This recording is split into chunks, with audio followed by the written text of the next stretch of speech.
বাংলাদেশের মুসলমানরা বাড়ির কাছের এই কলকাতাকে লাথি মারছে, বাড়ির কাছের দিল্লিকে তালাক দিয়েছে, নিজের বাড়ির চতুর্পার্শ্বে ভারতকে উপেক্ষা করে 2000 মাইল দূরে পশ্চিম পাকিস্তানের মুসলমানদের সঙ্গে একসাথে হয়ে একটা রাষ্ট্র গঠন করেছিল। উদ্দেশ্য ছিল পশ্চিম পাকিস্তানিদের সঙ্গে ঐক্যবদ্ধ হওয়া নয়, বরং টার্গেট আর উদ্দেশ্য ছিল একটাই, সেটা হলো এখানে আইন আর শাসন হবে আল্লাহর আইন, শাসন হবে কোরআনের শাসন।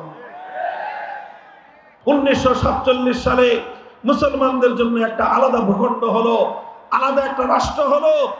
আর সেই রাষ্ট্র গঠন করার জন্য এই পাক ভারত উপমহাদেশে সবচেয়ে বেশি ত্যাগ আর কোরবানি স্বীকার করেছে এই বাংলাদেশের মুসলমানরা। যখন 1757 সালে এই পাক ভারত উপমহাদেশকে ব্রিটিশ সাম্রাজ্যবাদ দখল করে নিল, ব্রিটিশরা আমাদের দেশ দখল করলো, ফ্রান্স গোটা মুসলমানদের আফ্রিকার বিশাল অঞ্চল দখল করলো, ইতালীয় সাম্রাজ্য দখল করলো। এইভাবে পশ্চিমা সাম্রাজ্যবাদীরা মুসলিম দেশগুলো দখল করতে করতে তারা যখন মুসলমানদের বিশাল অঞ্চল দখল করে নিল, এই প্রথম ভারত উপমহাদেশে ব্রিটিশরা আল্লাহর আইন উৎখাত করে দিয়ে ব্রিটিশ প্রবর্তিত আইনের দ্বারা মুসলমানদের এই দেশকে তারা শাসন করতে আরম্ভ করলো। যখন আল্লাহর আইনের পরিবর্তে ব্রিটিশ প্রবর্তিত শাসন ব্যবস্থা আইন চালু হলো, তখন এদেশের আলেম সমাজ ফতোয়া জারি করলেন। শাহ আব্দুল আজিজ মুহাদ্দিস দেহলভী রহমতুল্লাহ আলাইহি 1803 সালে ফতোয়া দিলেন যে এলাকায় এই দেশে মুসলমানের সংখ্যা যতই হোক, মুসলমানরা যত নিরাপদে ধর্মকর্ম পালন করুক না কেন, যেহেতু রাষ্ট্রে আইন আল্লাহর নেই, বরং আল্লাহর আইনের পরিবর্তে ব্রিটিশের আইন চলছে, যেই দেশে যেই জনপদে ব্রিটিশের আইন চলে, মানুষের আইন চলে, সেই জনপদ দারুল ইসলাম থাকতে পারে না, সেই জনপদ ইসলামের দেশ থাকে না, সেই জনপদকে বলা হয় দারুল হরব, অর্থাৎ সেই জনপদ হলো শত্রু কবলিত দেশ। ইসলামের দৃষ্টিতে সেই দারুল হরবকে, শত্রু কবলিত সেই দেশকে আবার ইসলামের দেশে পরিণত করার জন্য জিহাদ করা প্রত্যেক মুসলমানের জন্য ফরজ। এই ফতোয়া দেওয়ার পরে 1831 সালে বালাকোটের রণাঙ্গনে জিহাদ হয়, 1857 সালে সামরিক রণাঙ্গনে জিহাদ হয়।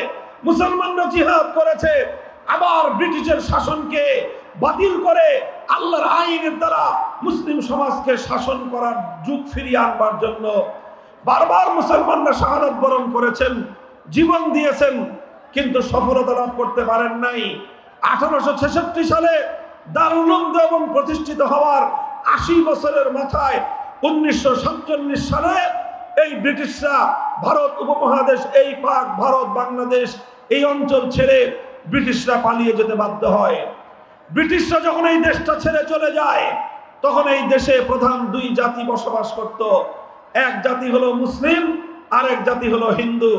তখন মুসলমানরা চিন্তা করলো, যদি আবার আমরা হিন্দুদের সঙ্গে একসাথে একটা দেশ গড়ি, তাহলে সংখ্যা বেশি হিন্দু মুসলমানদের তুলনায় হিন্দুরা সংখ্যায় বেশি থাকার কারণে রাষ্ট্রের মধ্যে হিন্দুদের প্রভাব থাকবে, মুসলমানদের আল্লাহর আইন, ইসলামী শাসন, শরিয়ার আইন বাস্তবায়ন হবে না।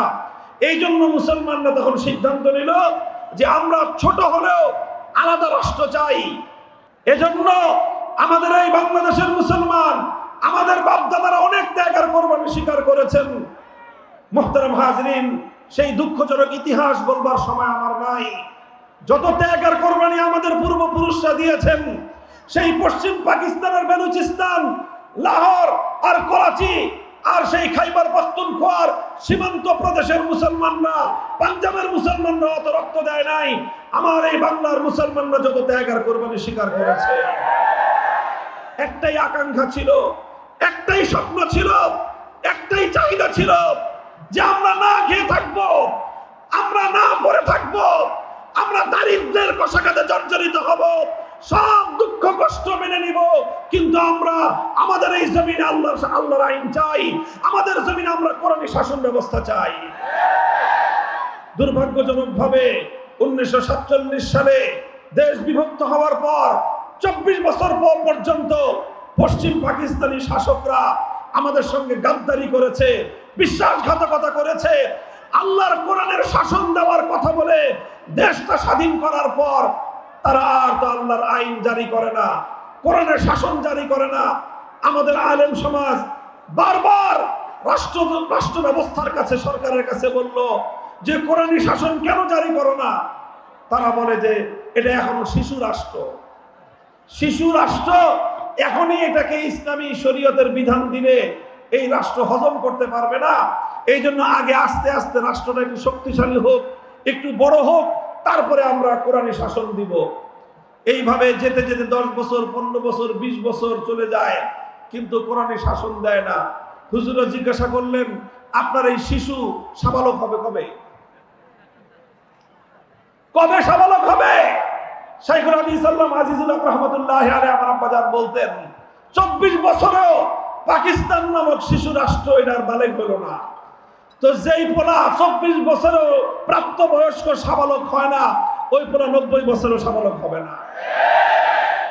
আল্লাহর কোরআনের আইনের কথা বলে পাকিস্তান স্বাধীন করা হয়েছিল, আল্লাহর কোরআনের আইনের কথা বলে বাংলাদেশ ভারতকে তালাক দিয়েছিল, আল্লাহর কোরআনের আইনের জন্য বাংলাদেশ দিল্লিকে লাথি মেরেছিল, আল্লাহর কোরআনের আইনের জন্য বাংলাদেশ কলকাতা থেকে বিচ্ছিন্ন হয়েছিল।